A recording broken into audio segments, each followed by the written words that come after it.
खबर कुशीनगर से है, जहां पडौना नगर निवासी भाजपा नेता एवं समाज सेवी पप्पू पांडे एवं उनकी टीम ने 3 अनाथ बच्चों को गोद लिया है। तीनों बच्चों के स्वास्थ्य, शिक्षा एवं खान पान से लेकर दैनिक जीवन के सभी खर्चों का करेंगे वहन। 3 बच्चों में से 2 बच्चियों के वैवाहिक खर्चे का भी उठाया बीड़ा। आपको बता दें, कुशीनगर जिले के पडौना नगर निवासी एवं भाजपा नेता मशहूर समाज सेवी पप्पू पांडे ने कहा, जब तक ये तीनों बच्चे अपने पैरों पर खड़े नहीं हो जाते, तब तक मैं और मेरी पूरी टीम इनकी परवरिश की घोषणा करता हूं। आगे श्री पांडे ने क्या कुछ कहा, आइए देखें पूरी रिपोर्ट। नमस्कार, आपकी आवाज न्यूज में आप सभी का स्वागत है। मैं धनंजय पांडे। आज हमारे साथ मौजूद हैं कुशीनगर जनपद के एक ऐसे समाज सेवी जिनके द्वारा गरीब कन्याओं और निर्धन बच्चों का पालन पोषण से लेकर इस तरह के बहुत सारे ऐसे सामाजिक कार्य हैं जो इन्होंने किया है। आइए आपसे मिलवाते हैं। श्री पप्पू पांडे जी हैं हमारे साथ। सर, अभी आपके द्वारा जो है आज सांवर मधेसिया के जो 6 बच्चे थे, जिनमें से 3 बच्चों को आपके द्वारा अडॉप्ट किया गया है। क्या कहेंगे, क्या मामला है और इनके माँ बाप कब मरे हैं और कब से आप इनके खर्चे उठाने के लिए तैयार हुए हैं? जी, एक जो है पडौना विकासखंड का जंगल बकुल्हा एक जो है गांव है। इसमें सांवर मधेसिया, पिता का नाम बनारसी मधेसिया थे, अभी दिवंगत हो गए। इनकी पत्नी का नाम पूनम मधेसिया भी दिवंगत हो गई। इनके जो है 6 बच्चे थे, क्रमशः एक जो है 12 साल का सचिन और जो है काजल 8 वर्ष और जो रोशनी 6 वर्ष, टीएन जो एक इनका पुत्र है 5 वर्ष और जो है एक जो है बच्ची सुशीला 4 वर्ष और एक 8 महीने की बच्ची जिसका नाम लक्ष्मी था। ये जो है 6 बच्चे थे। इसमें क्या हुआ कि ये जो है सांवर मधेसिया टीबी के मरीज थे। अच्छा। आर्थिक रूप से जूझ रहे थे, टीबी का दवा करा ही रहे थे। तब तक जो है वो जो है भूख और कुपोषण में इतने ज़्यादा परेशान हो गए कि इनकी जो है मृत्यु हो गई, असमय मृत्यु हो गई। इनकी जो है पत्नी पूनम मधेसिया वो जो गर्भवती थी, पेट में बच्ची थी। पति के मरने के 2 महीने बाद पूनम मधेसिया भी एक जो है बच्ची को जन्म देकर मर गई। 8-10 महीने में ये जो है दोनों पति पत्नी मर गए। 6 के 6 बच्चे अनाथ हो गए। एक जो है बड़ा लड़का जो है सचिन जिसका नाम है, वो जो है भूख से नहीं रह पाया, तो जो कुछ लोग के साथ, गांव के लोग बाहर जाते हैं, कुछ लोग वो लोगों के साथ बाहर चला गया उनको चाय पानी पिलाने, अपना जो है पेट पालने। एक जो है छोटी लड़की जो काजल थी, इसको लेके कोई जो है समाज सेवक चला गया अपने घर पोषने के लिए। एक जो है सबसे छोटी बच्ची जो थी 8 महीने की लक्ष्मी, इसको भी वो जो किसी के पास बच्चे नहीं थे, इसको लेके चला गया अपना जो है बेटा बना के, बेटी बना के अपने घर पोषने के लिए। 3 बच्चे बच गए इनके घर, रोशनी, टीयन और जो है सुशीला। इनकी उम्र क्या होगी? तीनों बच्चों की उम्र क्या होगी? एक की जो रोशनी की 6 वर्ष, टीयन का 5 वर्ष और जो सुशीला का 4 वर्ष। 3 बच्चे बच गए। तीनों बच्चों में जो है हमको पता चला तो मैं वहाँ पहुँचा हूँ। पहुँचने के बाद देखा हूँ इनको तीनों बच्चे अनाथ हैं। एक जो सबसे बड़ी बेटी 6 साल की है, दोनों अपने भाई, एक बहन को जो है ईंट पे चूल झोंक के किसी तरह से कुछ मांगती है, भीख मिल जाता है, उसी में खिलाने का काम कर। बहुत छोटी बच्ची है, देख के मन द्रवित हो गया। मानवता को शर्मसार करने के लिए कुछ गांव के लोग भी, तथाकथित, मुझे कहना नहीं चाहिए, इंसान से बढ़ के, धर्म से बढ़ के और कुछ नहीं होता है। इन सबों का माता पिता के जो है मरने के बाद, दिवंगत होने के बाद, इन सबों का जो है बेलना चौकी, घर में रखा हुआ सामान भी चुरा ले गए। इतनी बड़ी मानवता को शर्मसार किया गया। कुछ गांव के मेरे कार्यकर्ताओं द्वारा मुझे सूचना दी गई, मैं पहुंचा हूं।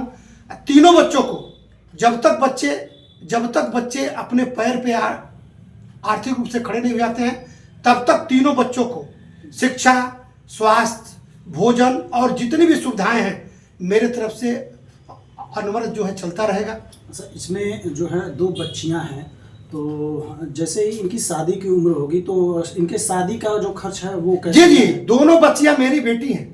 दोनों बच्चियां जब शादी योग्य होंगी, 18 साल उम्र पूरा होगा, दोनों बच्चियों की शादी हम लोग के द्वारा, हमारी संस्था द्वारा, हमारे संस्था के अध्यक्ष हैं, बहुत बड़े समाजसेवी आदरणीय दीपनाथ अग्रवाल जी हैं, उनके द्वारा हर साल हम लोग संपन्न करते हैं। इस साल भी हम लोगों ने वो जो संपन्न किया है, 11 बहनों की शादी किया है।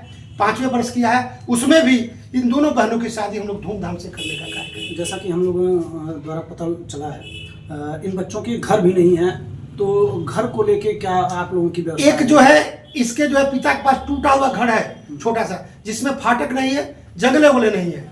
उसमें मेरे द्वारा घोंसला किया गया है, मेरी टीम द्वारा, कि मैं अभी जो है मिस्त्री भेज रहा हूँ, फाटक भी लगवाऊंगा, जंगला भी लगवाऊंगा, बच्चों को रहने के लिए तख्त की भी व्यवस्था कराने जा रहा हूँ, पंखा भी लगवाऊंगा, जितनी सुविधाएं हो सकती है वो सब कुछ उपलब्ध कराने का काम मैं करूँगा।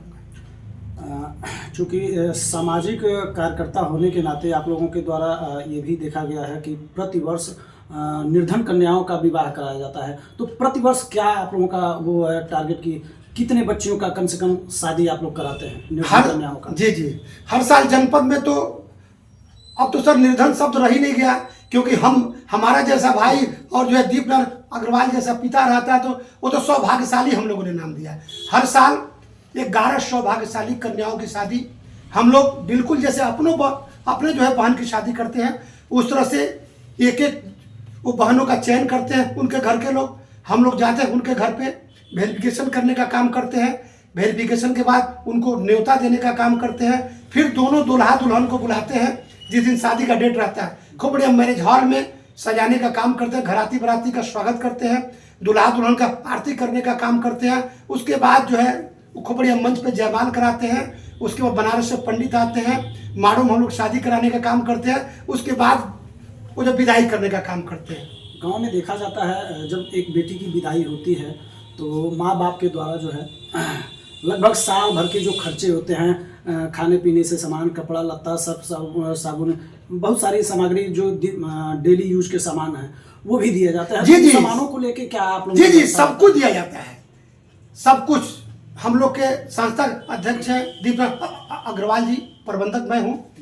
तो हम लोग दोनों लोग बैठ के ये तय करते हैं, और भी कमेटी लोग बैठ के तय करते हैं ये, और एक एक गृहस्थी का सामान, एक एक सामान, सुई से लेके और पलंग से लेके, डबल बेड पलंग, डबल सोफा, डबल गद्दा, डबल रजाई, मोबाइल, घड़ी, अलमीरा, पेटी, 5 थान गहना से लेके राशन, सब कुछ, उसके सब कुछ दैनिक यूज के सारे सामान, सभी सामान हम लोग देने का काम करते हैं।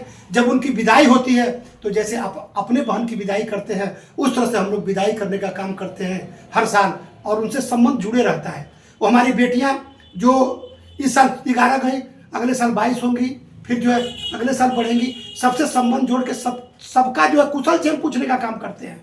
इस हम लोग के शादी का उद्देश्य 2 रहता है। पहला, भ्रूण हत्या को रोकना, बाल विवाह को रोकना, और जो है दहेज प्रथा को रोकना हम लोग का उद्देश्य रहता है। इसलिए हम लोग 18 साल उम्र लड़की का, 21 साल लड़के का उम्र है, हम लोग तय करके शादी करने का कार्यक्रम। एक छोटा सा सवाल और है आपसे जी। यहाँ जैसा कि देखा जाता है, आम जो भी जनप्रतिनिधि है उनके द्वारा गाँवों को गोद लिया जाता है, लेकिन गोद लेने के बाद से उन गांवों का जो समुचित विकास होना चाहिए नहीं हो पाता है। ऐसे में जनप्रतिनिधियों के लिए आप क्या कहना चाहेंगे? देखिए, जनप्रतिनिधि मैं भी हूँ और सभी जनप्रतिनिधि हमारे समान हैं। सभी लोग वो गोद लेते तो करते भी हैं। हमारी सरकार में तो लगभग हर गांव का गोद लिया गया, माननीय मोदी जी द्वारा जो है अपने सांसदों द्वारा गोद लिया गया। तो जिन जिन गाँव में गोद लिया गया, लगभग उस गाँव में काम, विकास का काम हो भी रहा है। और मैं निवेदन करूँगा कि कोई भी जनप्रतिनिधि अगर जो है किसी भी गांव को गोद ले तो उस गांव पे ध्यान देके उस गांव का पुनरुत्थान करने का कार्य जरूर करें। बहुत बहुत धन्यवाद। हमारे साथ जुड़े थे पप्पू पांडे जी, जो कि समाज सेवी हैं। अभी आपने इनको सुना। आगे ऐसे ही जो समाज सेवा से संबंधित काम होते रहेंगे। अक्सर जनप्रतिनिधियों से हमारी मुलाकातें होती रहेंगी। इनके द्वारा किए गए समाज हित के कार्य को हम आप लोगों के समक्ष प्रस्तुत करेंगे। धन्यवाद।